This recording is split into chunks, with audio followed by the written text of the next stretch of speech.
Hey, how you doing? This is Adam Post, publisher of more than 1,000 independent comic books. Today we are talking about the alleged racist woke war being raged at Warner Brothers Discovery by David Zaslav and his people. This is coming from the Daily Beast. Laid off HBO Max executives reveal Warner Brothers Discovery is killing off diversity and courting Middle America. Let's get into the article, and we have a couple of other things to cover as well. We got to talk about DC's Kevin Feige may have been found, and, of course, the end of DC Comics, failing woke leaders under microscope of new owners. We talked about that a little bit yesterday, but I do like the rundown from Bleeding Fool, so we're going to get into that as well. Before we do get into it, be sure to subscribe to the channel, click the bell for notifications, and give me a thumbs up when you like it. It's a huge help. Okay, coming from the Daily Beast today, laid off HBO Max executives reveal Warner Brothers Discovery is killing off diversity and courting Middle America. Well, what would be so wrong with that? Let's find out. So Warner Brothers Discovery has axed about 13 non-white executives as it tries to climb out of debt. It will likely affect the shows and movies that are made. Well, I don't really see that, but let's find out. You know, these ladies think so. Former HBO Max executives, so people who've been fired and laid off, say the streaming service has been left with few people of color to oversee its diverse slate of programming as Warner Brothers Discovery continues its ongoing corporate reshuffling. The platform reportedly laid off close to 70 people this month. That includes the entire teams overseeing unscripted, kids and family, and international content, according to two former HBO Max executives who asked not to be named because, hey, why mess up the severance pay? That's the money you get when you get laid off and you're a fancy executive. They pay you for 6 months, a year, 2 years, sometimes even more. Those three divisions responsible for buying shows from production companies and creators and working closely with them during production are now completely gone. One former employee says as many as 13 people of color. I don't know what color. Red, blue, I don't know. Previously in charge of developing shows like The Gordita Chronicles and the Spanish-language docuseries Menudo, Forever Young, have been let go, likely influencing the types of shows and movies that are green-lit moving forward. Among those laid off are Jen Kim, an Asian woman who served as this. I just think you should hire the best people, no matter what they look like. I'm sorry, that's my take. You can let me know what you think of that in the comments below. An Asian woman who served as the senior vice president of international. And Kayla Barnes, a black woman who worked under Kim. Quote, I don't think anyone just knows how white the staff is, one former executive told the Daily Beast. The Daily Beast is a little bit to the left, shall we say, in terms of their politics. Just not because of this article, that's who they are. Former HBO Max staffers say there are barely any non-white people left in the upper ranks of content, with one naming Joey Chavez, an executive vice president of drama, as one of the few people of color still there. Because HBO Max and the original HBO channel operate somewhat independently, one former executive conceded there may be one black woman on the HBO side. Maybe. Interesting. This is a funny side article. The Batgirl director is talking about how they tried to pirate the movie at the last minute. Isn't that illegal? I would think so. The layoffs have amplified the lack of diversity at HBO, another former executive told the Daily Beast. HBO is the most homogenous part of this umbrella. Instead of trying to figure out how to integrate some of the HBO Max executives into HBO, they just made this sweeping cut of 3 divisions, kids, family, and international. A lot of black and brown people just lost their jobs. And you know what? You want to be generous. You want to be kind when you're hiring people. They put their faith in you. They put their future in you. They depend on you. And what happens at your company could affect their career forever, even if it's not dependent on something they did or didn't do. So you have to respect employees. I always do. I really respect the people who help me get anything done. And if we can't work together, they're not working for me. But if we can work together, they can put up with me. You know, I respect them. But they have problems at Warner Brothers Discovery, right? They have other things to think about than playing guidance counselor. So to me, No, their priority can't be like, well, how do we find a job for someone here or there? If your talent is really strong, you will have a job at that same company. They will find a spot for you in almost every case. But if you're not an asset, if you're not making things happen, you can go do that someplace else. Ever since parent company Warner Brothers merged with Discovery earlier this year, Warner Brothers employees have grappled with the changing values of the newly created company. This company's like focused on making money or something. Discovery CEO David Zaslav was charged with helping Warner crawl out from a $50 billion hole. Well, he came like a wrecking ball, tearing up, yes, there's a song like that, tearing up, I'm not singing it. Let me know in the comments below if I should have sang it. Tearing up CNN's $300 million streaming service at CNN Plus. It's actually $400 million, including the marketing cost, and vowing to pull the Warner-owned news channel away from advocacy journalism. Right. So it's a $56 billion debt, and it wasn't that debt. Most of the debt came from Warner Media. It was because Warner Media had tons of debt to begin with. And if the debt didn't come over, there's no way they would have got the value of the company. Because it's sort of like if you couldn't borrow against a house and there was no mortgages for houses, what do you think that would be worth? Not as much. Because they wouldn't be affordable. There wouldn't be a market for them. More changes have come in the past couple of weeks. Earlier this month, it was announced that Batgirl, the $90 million film planned for HBO Max starring Afro-Latina actress Leslie Grace, would be shelved completely in favor of a tax write-off. Over the weekend, CNN media correspondent and host Brian Stelter, a frequent target of right-wing criticism, a frequent target of right-wing people as well, was fired from the network. Yeah, he was extremely fired from the network. They didn't want him to stay at CNN. They canceled the show. I mean, it wasn't even replace him. It was replace him, kill the show, burn everything behind it. Former Warner Brothers employees believe these changes are just as much about business as they are about reshaping the ideological perception of Warner properties. It all points to the same end, they say, a rejection of left-wing or highly diverse content in favor of more homogenous, middle America family fare.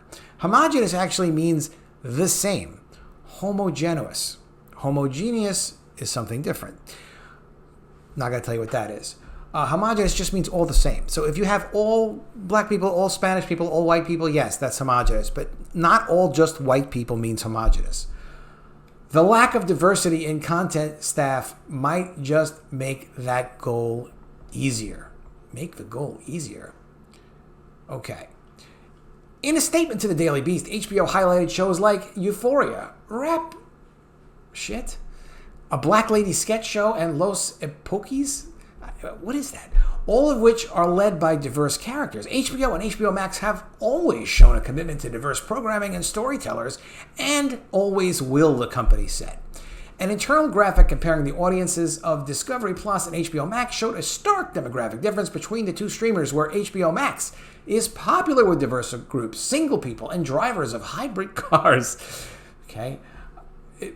Discovery Plus is popular with white, married people who drive SUVs, minivans, and traveling buses. HBO Max viewers on TikTok and Instagram, while Discovery Plus viewers use social media platforms like Facebook and Twitter, with the added caveat, if any. Yes, there are some people, like my older brother, that do not use social media. HBO Max viewers have no kids. Discovery Plus viewers are either empty nesters or have grandchildren. Empty nest means that your kids left the house. Discovery may be trying to pull HBO into its orbit as it focuses on what it does best. Yeah, but the reason that they focus on that market, if they're focusing on that middle America market, is because it makes money. If it didn't make money, they wouldn't have been able to buy and merge with Warner Media. Got it? HBO Max's reality offerings presented an obvious sticking point for the new bosses, where Discovery properties like TLC and HGTV send crews out to film what they can find. HBO Max offerings are more carefully crafted, aka more expensive. If you're going to carefully craft them, you're going to have to make them expensive. They're sometimes buoyed by stars like Selena Gomez or Steph Curry, who have the power to command big paychecks, and they're noticeably sleeker with smoother edits and more complicated camera setups, adding to their budgets. So they're high-budget reality shows. Well, what's the point of making a high-budget? I thought the whole purpose of reality shows was to get a cool, high concept, throw it together, and maybe you make some money. Why not? One former exec describes Discovery Plus as a more general audience platform that doesn't have the specificity that HBO Max tailored to. I think Discovery is just a very all audience. They don't want to make things that are political, topical, alienate middle America. More Chip and Joanna, they said, referring to the home renovation shows Fixer Upper, Welcome Home, hosted by Chip and Joanna Gaines. Of course, Batgirl. If David Zaslav had a wish, he would program Chip and Joanna all day long, the executive said. There was just a massive, we don't need you. You're not offering the things we're focused on. Well, I'm sorry. We all hear that. It doesn't matter what skin color you are. Sometimes you ain't needed. You're not needed here. You're not needed there. You go where you're wanted. You go where you're needed. If they have a strategic shift in what they want to do with a company and they spent tens of billions of dollars to do this, to acquire this company, then yes, I would think they're going to move on if you're not part of what they're focused on. No personal offense here. The change in perspective could also partly explain why so many titles have recently disappeared from HBO Max's platform. Well, of course it does. Our sources agree that the removals are mostly related to money. Well, yes, it's money. That's why they're in business. Could you imagine if you go to your bank and you're like, listen, can I have my money? And they're like, listen, we're focused on other things right now. Oh, no, I just wanted to make a withdrawal. I have to go pick up at the store. Listen, we're having lunch. You come back later. Or we're having a conversation about ideology.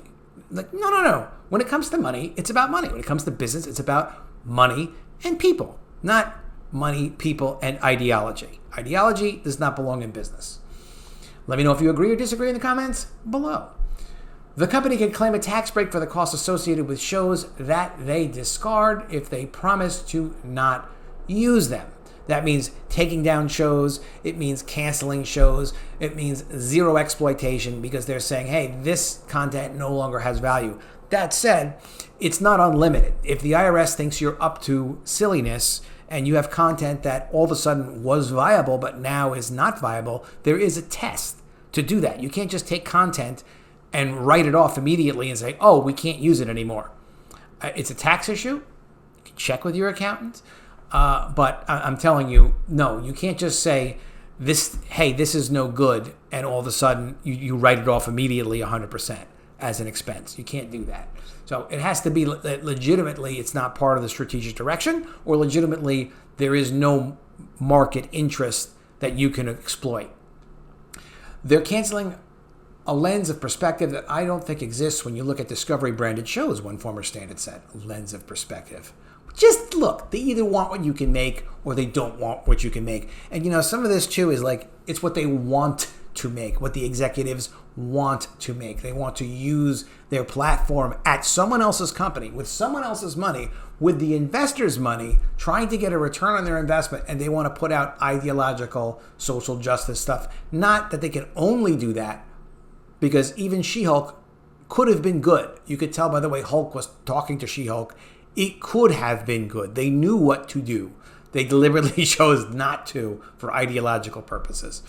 Overall, to me, it's theft when you take someone else's resources to do your own thing, not to make a profit.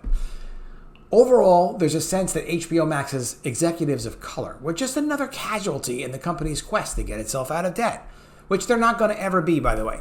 They're not getting out of debt. It's $56 billion of debt. They've always carried some debt when they were Discovery alone, when they were Discovery Plus. They could afford it. Debt is very good for business sometimes. So overall, there's a sense that HBO Max executives of color were just another casualty in the company's quest to lower its debt. Content quality be damned. Quality, how dare they? In terms of people seeing themselves reflected, whether it's ethnic or LGBTQ plus whatever, when you have people who are diverse, the lens with which they evaluate content factors in things that I think my white colleagues, no capitalization for white, just don't think about, one former executive said. It's deep, said another. What are they going to do with this disproportionate amount of people of color that were let go. What do you mean they're going to do? They're gone. You don't have to do anything with them. They need to replace them in some capacity, or do they not care? No. Well, that's what they've been told. They just don't care. No. They don't need those people to make that stuff. So why would you replace them? Let me know what you think in the comments below. Is it just me? No, you don't. They look so angry. They are not pleased. You don't need new people who are producing content that is not marketable, that has no economic value. If you got rid of people who were doing that in the past, why would you need more of those people? I just love this picture. It's the same story. We're not doing it. Today's Hollywood Reporter says DC's Kevin Feige has been found. Producer Dan Lin in talks to take control of the film, TV for superhero arm. The move which will oversee DC completely. DC Films president Warren Hamada's exit comes as new Warner Bros. Discovery CEO David Zaslav seeks a reset for the brand. He seems like a nice-looking guy in a pink suit, so things should go well. Has the new head of DC been found? Dan Lin, the executive turned producer who counts hits such as the live-action Aladdin, big deal, Lego Movie, and the It horror movies among his credits, is in talks to take the role of DC chief. Multiple sources have told the Hollywood Reporter today. You know it's true. The role would encompass overseeing not just film, but television as well, with Lin reporting to Warner Bros. Discovery CEO David Zaslav, according to sources. So here's the proposed structure. The proposed structure would bypass three separate division heads. Warner Bros. Pictures head Michael DeLuca and Pam Abity, the HBO Max chief. HBO Max chief Casey Bloys, and Warner Bros. TV chair Channing Dungey, and put control of DC in the hands of one person. So what makes this different, this structure would be like Jim Shooter was the editor-in-chief of Marvel Comics, Stan Lee was the head of Marvel Comics. You've got one guy who's at the top of the whole thing, and then they will make the creative decisions. They will tell you what works and doesn't work. That is the guy. So can this guy do it? Who knows? Hard to say. Is he going to be another Kevin Feige? We'll see. But what they're doing is they're changing that. In changing that reporter structure, that means he would have one boss, David Zaslav. And Zaslav would say, hey, how are things going over there, Dan? And Dan would say, well, Mr. Zaslav, things are going good. This is what I'm doing. This is my strategic plan.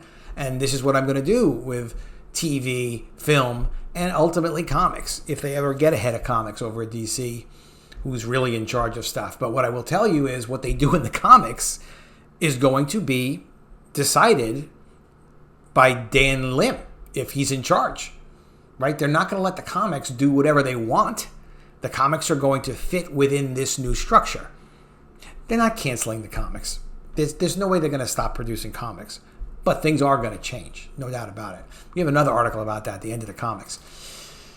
All right, Walter Hamada, the current head of DC Films, would transition out of the role, according to sources. A Warner insider says that no negotiations are taking place and no official offer has been made, although other sources say the parties are discussing salary, reporting structure, and the future of Lin's prolific production company, Rideback.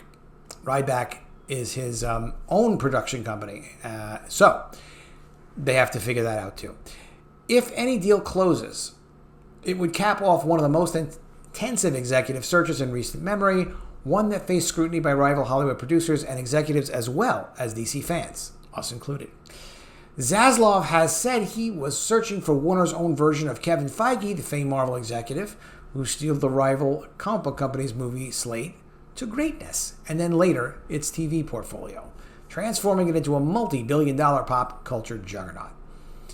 That is a near impossible task, but it didn't stop executives' names from surfacing. Emma Watts proved to be an early contender, while in recent months, names such as Amy Pascal, formerly from Sony, Matt Tolmach, Sean Bailey, and Greg Berlanti were rumored to be taking meetings or pushed by canny agency heads.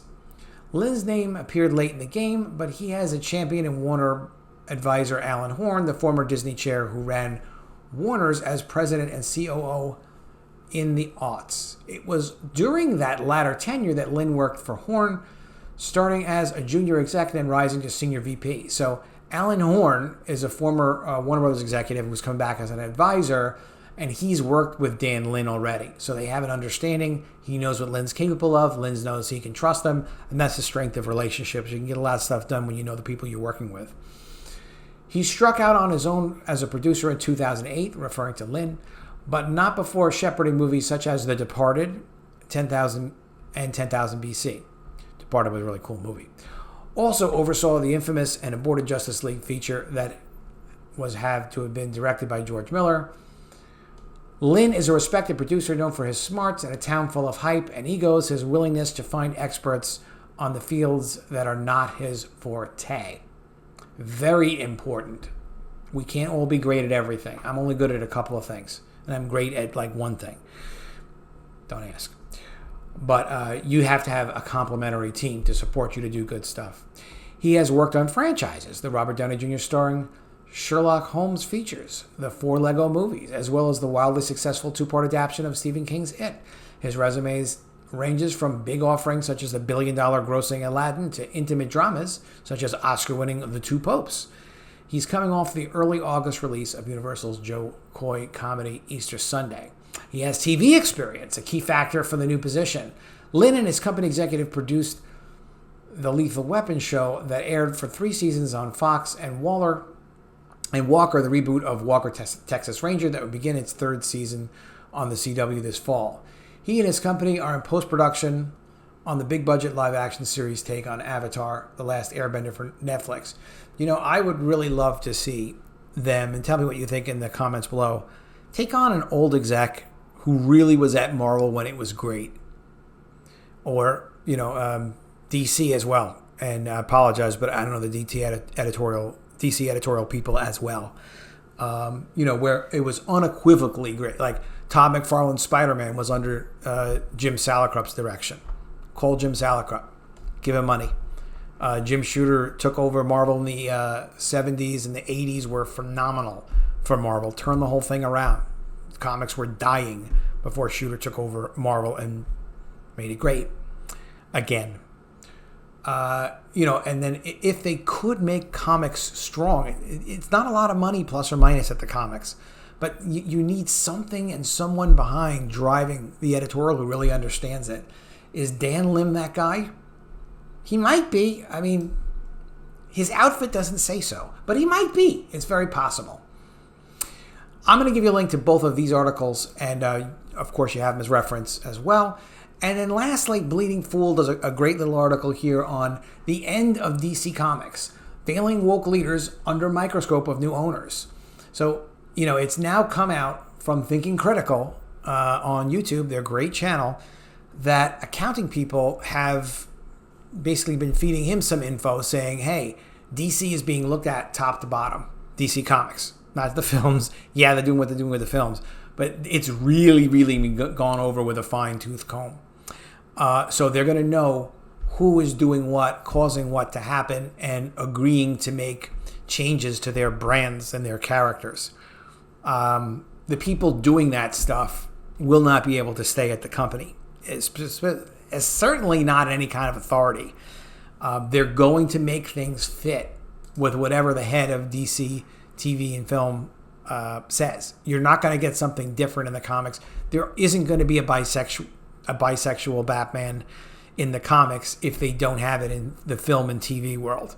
Just, it can't be, because it's damaging to the brand, only because it doesn't matter what the sexuality is. It matters that it's different from what the brand's supposed to be.